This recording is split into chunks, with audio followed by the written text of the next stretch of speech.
Guys, welcome to my vlog. मेरी आवाज़ थोड़ी सी ख़राब हुई हुई है, so please bear with me. अच्छा, सो बेसिकली आज मेरी बहन और मैंने बाहर जाने का सोचा और जाते जाते इतनी लेट हो गई। खैर फिर भी हम निकल गए घर से और हमने मेट्रो ली सबसे पहले, क्योंकि यहाँ पर आपको यूरोपियन साइड से एशियन साइड या एशियन से यूरोपियन जाना हो सो मेट्रो लेनी पड़ती है या तो मेट्रो बस।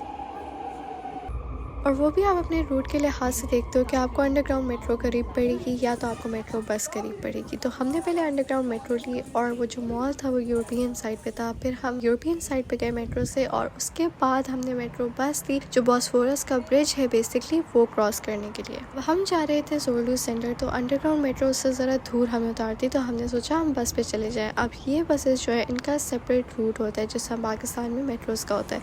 ये हमें यहाँ से हम इसी रूट पे बैठते और ये बॉस्फोरस से हमें अपनी जगह पर पहुंचा देती। और बॉस्फोरस के ब्रिज पे स्पेशली रात को इतना ज़्यादा रश होता है, आई किड यू नॉट। मतलब आपका आराम से घंटा तो यहाँ वेस्ट हो ही जाता है। इसलिए मोस्टली लोग कोशिश करते हैं कि वो अंडरग्राउंड से जाएं, बट हम नहीं गए क्योंकि हमने इस मॉल आना था। और यहाँ मेरी बहन का फ़ोन पाकिस्तानी वाले जो था वो बंद हो गया था, तो हम उसकी सिम चेंज करवा के उसके दूसरे टर्किश फ़ोन में डलवा रहे थे। और यहाँ पर मैं फ़ोन केसेस देख रही थी, बहुत प्यारे थे बट एक्सपेंसिव थे।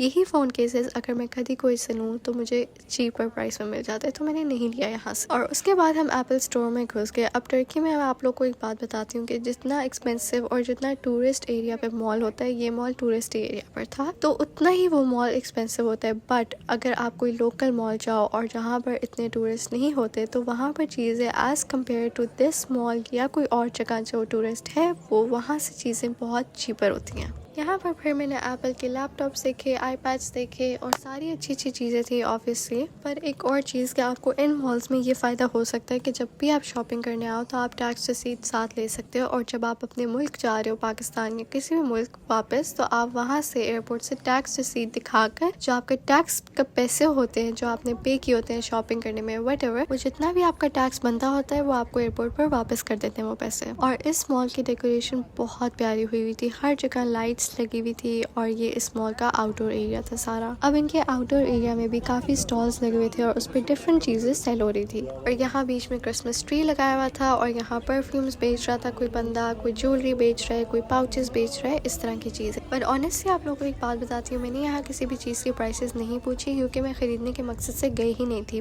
पर at the same time I knew कि जो भी मॉल्स वगैरह में स्टॉल्स होते हैं स्पेशली वो बहुत एक्सपेंसिव होते हैं। इससे अच्छा कि आप लोकल शॉप से ले लो लेकिन इन स्टॉल से मत लो क्योंकि ये ज़्यादा एक्सपेंसिव होते हैं। अगर आपको वाकई कोई चीज़ बहुत पसंद आई है देन व्हाई नॉट, ऑब्वियसली आप ले लो। जैसा मुझे ये बटरफ्लाई वाला कप बहुत क्यूट लगा था और मुझे इंस्टाग्राम पे जितने भी लोग देखते हैं उनको पता होगा कि इंस्टाग्राम पे मैं ये बोल रही थी कि काश मैं ले लेती, बट मैंने प्राइस भी नहीं पूछी थी सेंस तो मैं कैसे लेती जब मुझे पता ही नहीं है ये कितने का है। खैर भाई, ये ज्वेलरी स्टोरेज और पाउचेस बैग्स वाली शॉप थी, स्टॉल था छोटा सा और यहाँ भी काफ़ी क्यूट चीज़ें थी।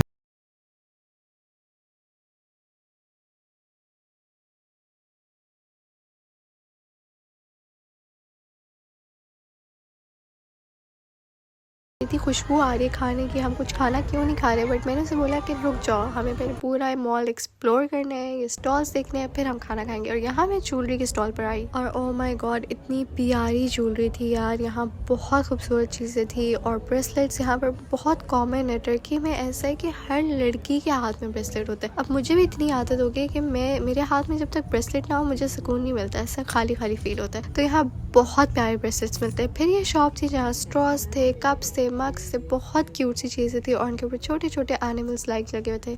उसके बाद हम चलते गए और यहाँ और डेकोरेशन आ गई और हमें पता ही नहीं चला कि यहाँ पर एक कॉन्सर्ट भी हो रहा है। अब मैंने वीडियो रिकॉर्ड की है और मुझे घर आके रियलाइज हुआ कि मेरी जितनी भी कॉन्सर्ट की वीडियोस है उनमें किसी में आवाज़ नहीं है। मुझे इतना दुख हो रहा था। अच्छा, यहाँ पर ऐसा नहीं होता कि कॉन्सर्ट में खाली लड़के लड़कियाँ आए हैं, यहाँ पर फैमिलीज होती हैं, अंकल्स आंटी सब डांस कर रहे होते हैं, कोई किसी को जज नहीं कर रहा होता, कोई कुछ नहीं बोल रहा होता। पर्सनली मैं कॉन्सर्ट्स में नहीं जाती, बट यहाँ ओपन कॉन्सर्ट हो रहा था मॉल के अंदर छोटे सा, तो यहाँ सब आए हुए थे और सब अपना अपना एंजॉय कर रहे होते हैं। और फिर यहाँ थी एक बहुत क्यूट सी कैंडी शॉप और यहाँ चीज़ें मिल रही थी बहुत क्यूट सी क्रिसमस के लिहाज से। उसके बाद हम बहुत थक गए तो हमने फाइनली सोचा कि ये तुरुमले खा लेते हैं। फिर यहाँ से हमने खाना ऑर्डर कर लिया और ये फूड कोर्ट था इस मॉल का पूरा। यहाँ से हमने 2 डील्स ली, एक थी 245 की, मतलब 245 की 2 डील्स ली। बेसिकली ये दुरुम होता है, उसके साथ ड्रिंक होती है, ये जिससे पाकिस्तान में रोल पराठा मिलते हैं उसी तरह का होता है, और इसको थोड़ा सा आप डिफरेंट कर दें, लेकिन था ये बहुत मज़े का। अच्छा, यहाँ पर मॉल्स वगैरह सब कुछ ना 9-10 बजे बंद होना शुरू हो जाता है, तो पूरा मॉल ऐसे ऐसे खाली होना शुरू हो गया। फिर हमने भी सोचा कि अब हम घर चले जाते हैं। उसके बाद हम मॉल से बाहर निकले और यहाँ पर हम जा रहे हैं, अंडरग्राउंड रास्ता था मेट्रो बस की तरफ जाने के लिए। जिस रास्ते से हम आए थे उसी से हम बॉस्फोरस ब्रिज क्रॉस करके वापस जाएंगे, तो यहाँ हमने मेट्रो बस लेनी थी। और उफ अल्लाह, बस में हीटर ऑन किया हुआ था, इतनी सफोकेशन हुई थी, वापसी का भी इतना लंबा रास्ता था। शुक्र से मुझे सीट मिल गई। I was glad. Let me know in the comments below what do you want to see next. Make sure to subscribe.